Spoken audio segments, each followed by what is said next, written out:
Halo, selamat pagi dan salam sehat. Kembali lagi bertemu dengan kami dalam materi kolaborasi PPKN IPS. Untuk kali ini adalah materinya Orde Baru. Baik anak-anak kami, kita lihat gambar ini. Gambar ini adalah gambar Presiden Soeharto sebagai pemerintah Orde Baru. Anak-anak ibu sekalian, latar belakang lahirnya Orde Baru itu ada dua. Yang pertama, krisis ekonomi dan politik. Ini terjadi setelah pemberontakan G30 SPKI.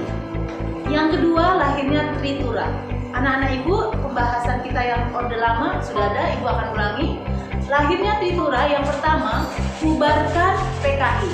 Yang kedua, pembersihan kabinet Dwikora. Dan yang ketiga, turunkan harga-harga. Ya.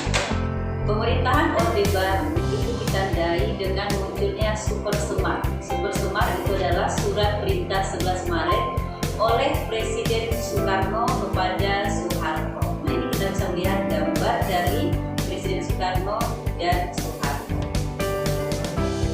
Perkembangan kekuasaan Orde Baru. Anak-anak ibu, langkah politik yang diambil Soeharto yang pertama adalah pembubaran PKI dan organisasi massanya. Lalu yang kedua, pelarangan ajaran komunisme, Marxisme, Leninisme di Indonesia. Dan yang ketiga, pelurusan tertib konstitusional berdasarkan Pancasila.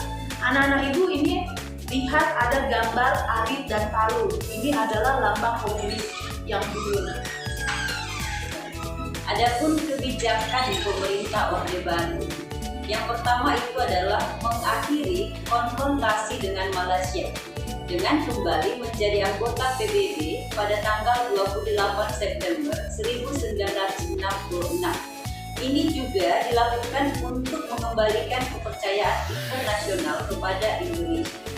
Yang kedua, ikut andil dalam pendirian ASEAN. Dan yang ketiga, integrasi Timur Timur ke wilayah Republik Indonesia. Selanjutnya nak, catur karya Kabinet Ampera. Catur itu artinya 4 ya nak. Yang pertama, memperbaiki kehidupan rakyat utamanya untuk sandang dan pangan.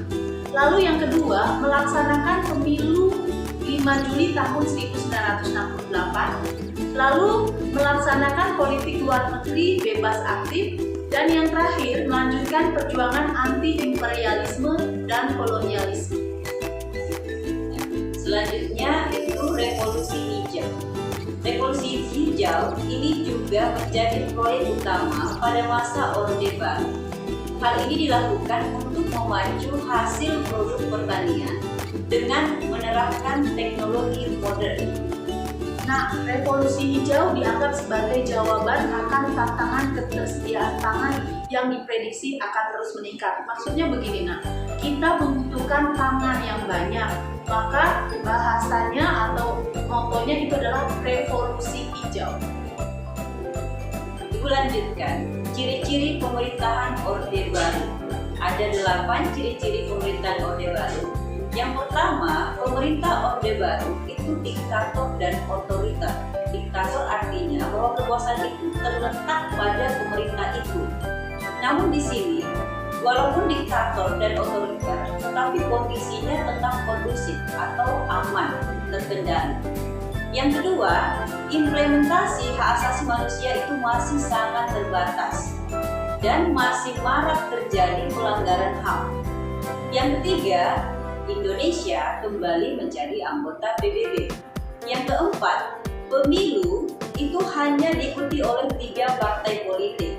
Yang kelima, terjadi pemerintahan dengan sistem sentralistik atau terpusat. Yang keenam, pembangunan dan pertumbuhan ekonomi itu sedang berkembang pesat, tetapi seluruh proses politik ditopang dan diatur oleh presiden. Yang ketujuh, kebebasan pers itu sangat terbatas.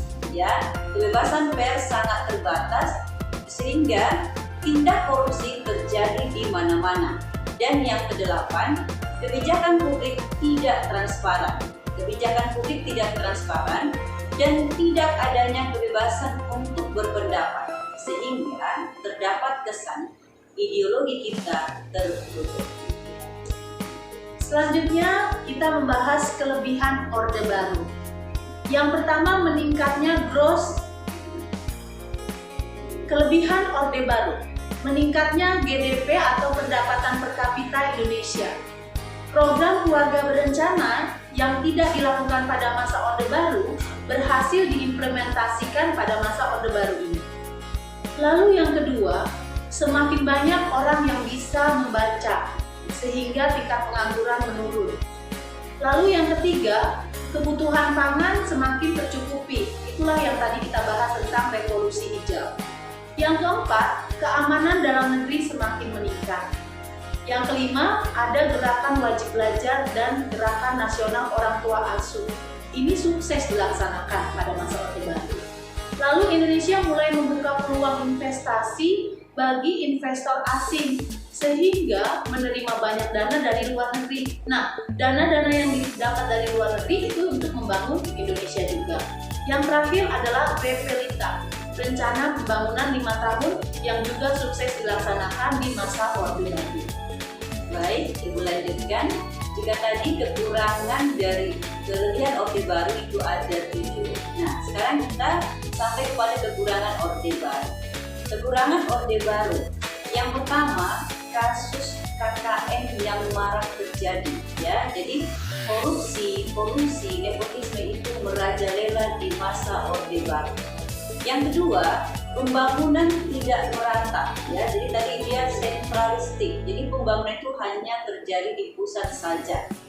Yang ketiga, rasa ketidakpuasan bermunculan. Ya, rasa ketidakpuasan bermunculan di sejumlah daerah. Yang pada saat itu sangat populer adalah Aceh, ya, Papua, dan daerah-daerah lainnya.